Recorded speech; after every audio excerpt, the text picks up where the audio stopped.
जीवन का अंतिम लक्ष्य आत्म स्वरूप की अनुभूति। तो महान राजा भर्तहरि के संबंध में एक बड़ी ही प्रीतिकर और रोचक कहानी है। कहते हैं कि वह अपने अपार धन वैभव राजपाट को त्याग कर तपस्या के लिए जंगल चले गए। उनके जीवन में त्याग सिद्धांत के रूप में नहीं, परंतु जीवन में भोग और संपत्ति की व्यर्थता के अनुभव से फलित हुआ था। एक दिन वह पेड़ की शीतल छाया में प्रभु की याद में ध्यान मग्न बैठे थे। अचानक उनकी आंखें खुली। वृक्ष के पास से एक छोटी पगडंडी गुजर रही थी। थोड़ी दूर उस पगडंडी पर सूर्य की रोशनी में एक बड़ा हीरे का टुकड़ा पड़ा चमक रहा था। ऐसा हीरा उन्होंने पहले कभी नहीं देखा था। उसके मन में कामना जगी कि इसे उठा लो। अब आप लोग को हीरा दिखेगा तो आप लोग क्या करेंगे? क्या करेंगे? उठा लेंगे। आपको सोना का एक तो नेकलेस गिरा हुआ है नीचे, कान वाला चाहे अंगूठी, तो क्या करेंगे?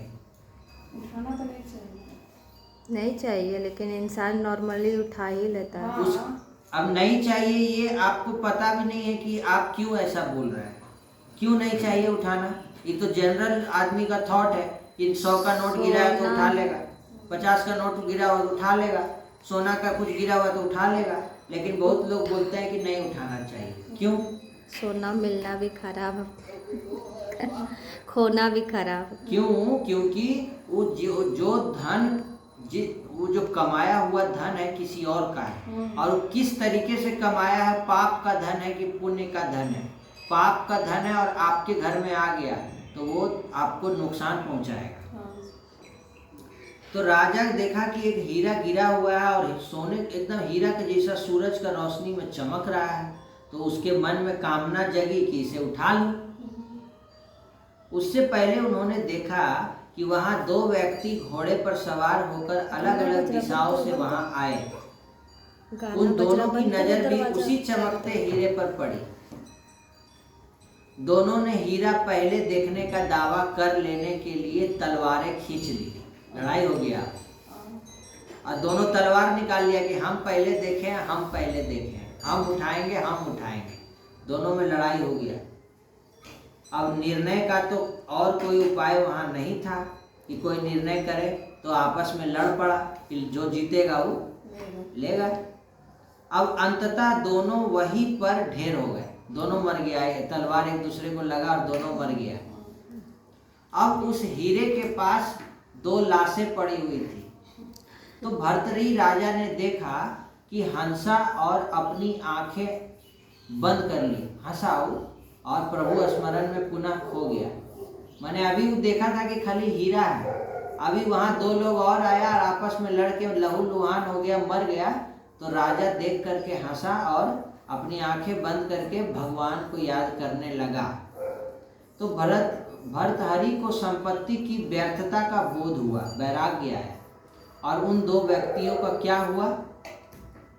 राजा देखिए बच गया, क्योंकि राजा को थोड़ा नष्ट हुआ था, संपत्ति से वैराग्य था, तो राजा बच गया। और उन 2 व्यक्तियों का क्या हुआ? लोभ के कारण मर गया। तो हीरा उनके जीवन से भी अधिक कीमती हो गया। जीवन चला गया हीरा के चक्कर में। इसीलिए जब भी कामना होती है कोई भी चीज की कि हम अपने से दूर चले जाते हैं। ये राजा बोला कि जब भी कोई चीज का कामना होता है ना, तो हम उस कामना को पूरा नहीं करते हैं। मेरा मन कर रहा है आइसक्रीम खाने का, हम नहीं खाएंगे, एकदम नहीं खाएंगे।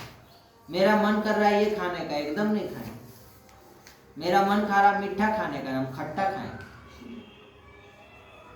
राजा ऐसे बोला, मैं दूर चला जाता हूँ, वैराग्य आ जाता है। तो ये कामनाएं हमें आत्मघात की ओर ले जाती है। इसीलिए कामना के वशीभूत हम अपनी शुद्ध बुद्ध खो देते हैं। क्षण भर के लिए राजा का भी संयम डोल गया था।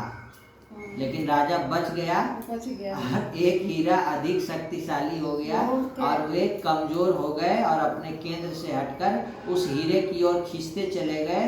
लेकिन फिर राजा को व्यर्थता के अनुभव ने उन्हें आत्म केंद्रित कर दिया और उन्होंने अपनी आंखें बंद कर ली और भगवान को याद करने लगा। ये कहानी से क्या सीख मिला? ठीक है, हमें लोभ नहीं करना। लोभ लालच कब नहीं करेंगे? जब आत्मिक स्वरूप में टिके रहेंगे और भगवान को याद करते रहेंगे तो आप कामनाओं से बच जाएंगे। कल बाबा बोले ना, साधनों से लगाव है लोगों का, साधनों से लगाव भी नहीं रखना है। साधन को यूज कीजिए लेकिन लगाव मत रखिए। ओम शांति।